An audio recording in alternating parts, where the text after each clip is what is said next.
ಪತ್ರಿಕೋದ್ಯಮದಲ್ಲಿನ ಸೇವೆಯನ್ನು ಪರಿಗಣಿಸಿ ಟಿವಿ5 ಕನ್ನಡದ ಬಾಗಲಕೋಟೆ ಜಿಲ್ಲೆಯ ವರದಿಗಾರ ಗುರು ಹಿರೇಮಠ ಅವರನ್ನು ಜಿಲ್ಲಾಡಳಿತ ಸನ್ಮಾನಿಸಿದೆ. 77ನೇ ರಾಜ್ಯೋತ್ಸವದ ವೇಳೆ ಶಾಲು ಹೊದಿಸಿ ಸನ್ಮಾನ ಪತ್ರವನ್ನು ನೀಡಿದ್ದಾರೆ ಜಿಲ್ಲಾ ಉಸ್ತುವಾರಿ ಸಚಿವ ಆರ್.ಬಿ. ತಿಮ್ಮಾಪುರ.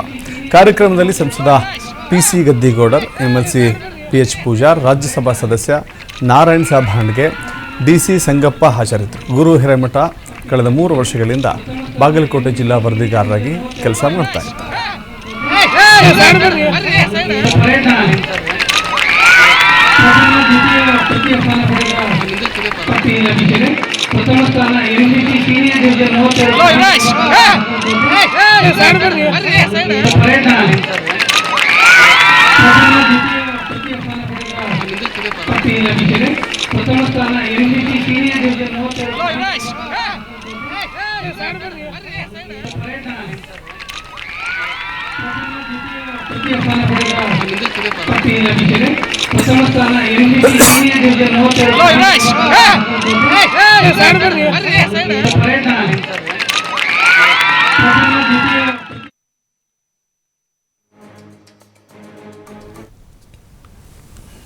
ಜಿಲ್ಲಾಡಳಿತ ಅಲ್ಲಿನ ಪತ್ರಕರ್ತರನ್ನು ಗುರುತಿಸಿ ಸನ್ಮಾನವನ್ನು ಮಾಡಿದೆ.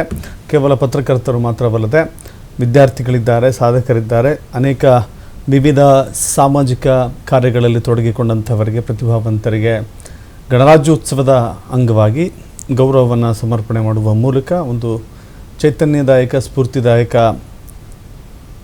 ಪ್ರಶಸ್ತಿಯನ್ನು ನೀಡುವ ಮೂಲಕ ಜಿಲ್ಲಾಡಳಿತ ಗೌರವಿಸಿದೆ. ಅದರಲ್ಲಿ ಟಿವಿ5ನ ವರದಿಗಾರ ಗುರು ಹಿರೇಮಠ ಕೂಡ ಜಿಲ್ಲಾಡಳಿತದ ಪ್ರಶಸ್ತಿಯನ್ನು ಪಡೆದುಕೊಂಡಿದ್ದಾರೆ.